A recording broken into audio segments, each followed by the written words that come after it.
Hello साथियों, स्वागत है आपका जीएस एरिया में। आज हम केमिस्ट्री के पार्ट 3 को करेंगे। इसमें जितने भी प्रश्न हैं सभी पेपर की दृष्टि से बहुत ही महत्वपूर्ण हैं। अगर आप नए हैं तो चैनल को सब्सक्राइब कर लें और हमारे साथ जुड़ जाएं। आइए हम वीडियो को शुरू करते हैं। पहला क्वेश्चन है, किसी कक्षा में दो इलेक्ट्रॉनों में अंतर किससे किया जाता है? हमारे यहाँ दूसरा सही होगा, पराचक्रण क्वांटम संख्या से। यह एक चौथी क्वांटम संख्या होती है। दूसरा क्वेश्चन, निम्नलिखित में से कौन सी संक्रमण धातुओं की एक विशेषता नहीं है? पहला सही होगा, इलेक्ट्रॉन प्राप्त करने की जो प्रवृत्ति है वो संक्रमण धातुओं की विशेषता नहीं है। संक्रमण धातु जो है इलेक्ट्रॉन को खोने की प्रवृत्ति को कहते हैं। एथिलीन एक अणु है, एथिलीन एक आध्रुवी अणु है और एथिलीन का जो फार्मूला होता है वो C2H5 होता है। समभारकों में होता है। चौथा का यहाँ पहला सही है, समान भार संख्याएं किंतु विभिन्न परमाणु संख्याएं।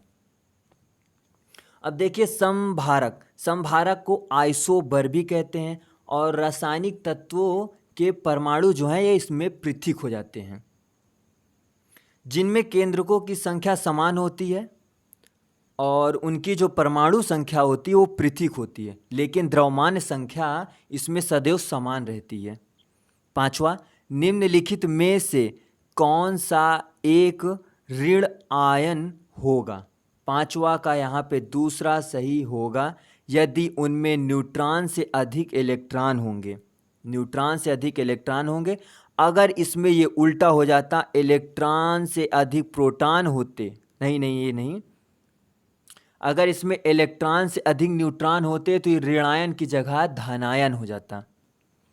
छठा, किसी परमाणु के उच्चतम ऊर्जा स्तर में स्थित इलेक्ट्रॉनों को कहा जाता है?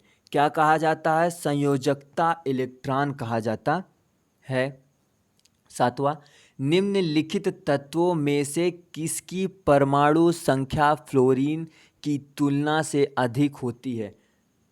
पहला सही होगा, सोडियम को होती है। सोडियम की जो परमाणु संख्या होती है वो 11 होती है और जो फ्लोरीन की होती है वो 9 होती है। नाइट्रोजन की भी जान लीजिए, नाइट्रोजन की 7 होती है और बेरिलियम की 4 होती है। इलेक्ट्रॉन गति में केंद्र के चारों ओर घूमते हैं। आठवां का तीसरा सही होगा, कक्षीय गति में केंद्र के चारों ओर घूमते हैं। नवा, दो परमाणुओं के बीच बंध की प्राकृतिक अधिक होती है यदि उनकी विद्युत ऋणात्मकता का अंतर कम होता है। नवा का चौथा सही है, सहसंयोजक के कारण ऐसा होता है।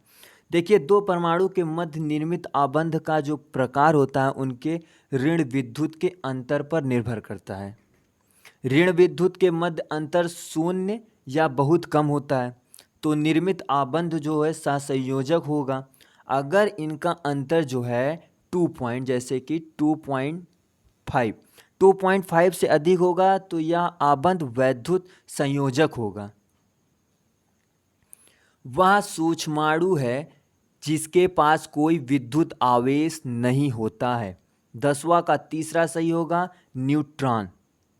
न्यूट्रॉन जो है उसके पास विद्युत आवेश नहीं होता है। न्यूट्रॉन उदासीन होता है और यह जो है शुद्ध आवेश को वहन नहीं करता है।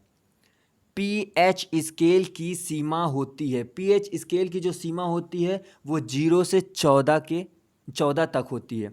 अब देखिए, pH स्केल की जो 0 से 6 तक, ये 0 से 6 तक अम्लीय होती है, 7वां उदासीन होता है और 8 से 14 तक ये क्षारीय होती है।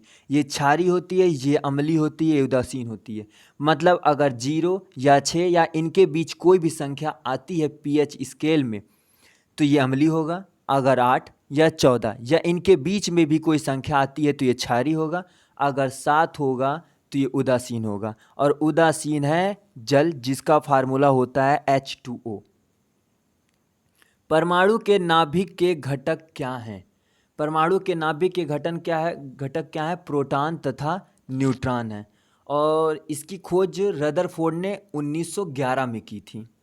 1911 में की थी। किसी पदार्थ के 1 मोल का द्रव्यमान ग्राम में क्या कहलाता है? ग्राम में क्या कहलाता है? आणविक द्रव्यमान कहलाता है। आणविक द्रव्यमान जो है एक आवर्मी राशि होती है, डायमेंशनल लेस होती है ये। समभारिक क्या होते हैं? समभारिक क्या होते हैं? दूसरा सही है, ऐसे तत्व जिनकी परमाणु संख्या भिन्न होती है लेकिन द्रव्यमान समान होता है। 14 का दूसरा सही है। 15 इलेक्ट्रॉनों को प्राप्त करने की प्रक्रिया को कहते हैं। इलेक्ट्रॉनों को प्राप्त करने की प्रक्रिया को अपचयन कहा जाता है।